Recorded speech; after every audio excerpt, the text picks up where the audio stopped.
Selby Abbey in North Yorkshire was not built for a parish church, although it functions as one today, with its name being a continuation of its pre-Reformation foundation as a monastic Benedictine community. The building fabric of this great church reflects many great architectural styles and periods made up of a myriad of surprises and treasures for the inquisitive visitor to discover. In this video, I want to use something exhibited in the church to address a common misconception about medieval church buildings in a much broader sense. Specifically, a curious feature many have come to know by the name of the Leper squint. A large number of historic churches across England claim to have such a squint, or aperture of unknown origin, and one of the most curious is found in the north choir aisle or ambulatory of Selby Abbey. Along the aisle wall of blind Gothic arcading stands a small single-access stairwell platform. Regular visitors to cathedrals and churches will pay little attention to the common sight of scaffolding erected around ancient edifices requiring maintenance. But do stop here and look, because two small signs on the side of this platform warn you not of anything like dangerous overhead works or ongoing conservation, but invite you to look down a leper squint. So what is a leper squint? Well, as the sign says, the squint provided the only view the poor disfigured victims of leprosy during medieval times could have of the high altar from outside the abbey. It goes on to say that lepers were not allowed to mix with the rest of the congregation for fear of spreading the disease.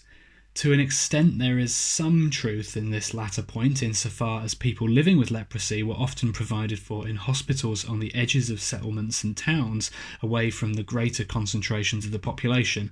However, lepers simply did not roam the country at large, and are not widely known to have caused trouble loitering in churchyards. Although it may have preceded the usual suspects of the Victorian folklorists, to my knowledge no one is quite sure where the idea or thought to label these seemingly unexplainable apertures in the fabric of church buildings as leper squints originated. In recent years, several alternatives have been proposed which go some way to rein in the prevalence of the leper squint interpretation. Once I have run through these in the next few minutes, we can return to the squint at Selby Abbey and consider what it might really be. Where these apertures are sometimes present in the south wall of a chancel, they may in fact be what is called a low side window. The purpose of the low side window has never been entirely agreed upon either, although as a number of them display evidence of fixings for shutters, it has been argued that they serve to ventilate the chancel. Certainly the surviving evidence for the presence of candles as a part of the generic liturgical setting, in some cases in vast quantities, contributes to our accepted understanding of the heightened sensory experience of the late medieval church, and ventilation in compact spatial arrangements was probably needed to air out the interior. Another interpretation of the low side window is that they were used for the ringing of a handbell so that those nearby could pause their work during the Mass. The second interpretation is largely only relevant where both ends of the aperture are, or were originally, contained internally, usually between the nave or chancel arch and a side chapel. These are known as hagioscopes, a term coined by Victorian ecclesiologists and still used today. They range in length and size, a few are decorated, and some may originally have had a form of a shutter. Hagioscopes were provided so that a chantry priest could synchronise his celebration of the Mass in a side chapel with that taking place at the high altar, especially during the elevation of the host. Most, therefore, retain their alignment between the main and a subsidiary altar. The last of the more plausible interpretations of the leper squint is that some of these holes may relate to the presence of putlogs, squared timber beams or poles to support scaffolding, used from the medieval period right up to the 19th century. Archaeologist and architectural historian Warwick Rodwell has explained how the ends of putlogs sometimes became firmly embedded in the fabric and had to be cut off, leaving stumps of wood in the walls where they would eventually decay. If the hole, made flush with the surface of a wall, was rendered and forgotten over time, for example, its eventual presence may have led to confusion when discovered. So now let's return to Selby Abbey and think a little bit more about its squint in context.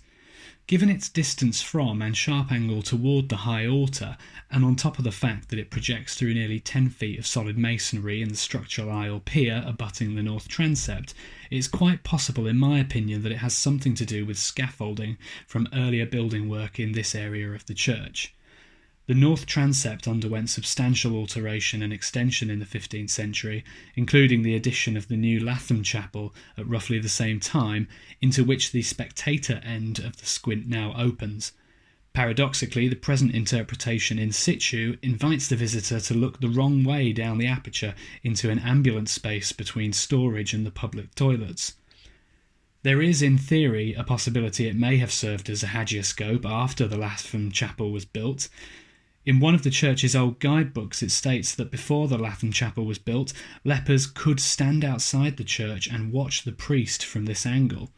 One would have to imagine that the lepers hanging about in Selby must have had exceptional eyesight if this were true, given the distance and probable presence of screens in the way. Ultimately, Selby's squint is an unusual example of its kind, and we may have to be satisfied to continue to speculate as to its true origin and purpose. Thank you for watching this video.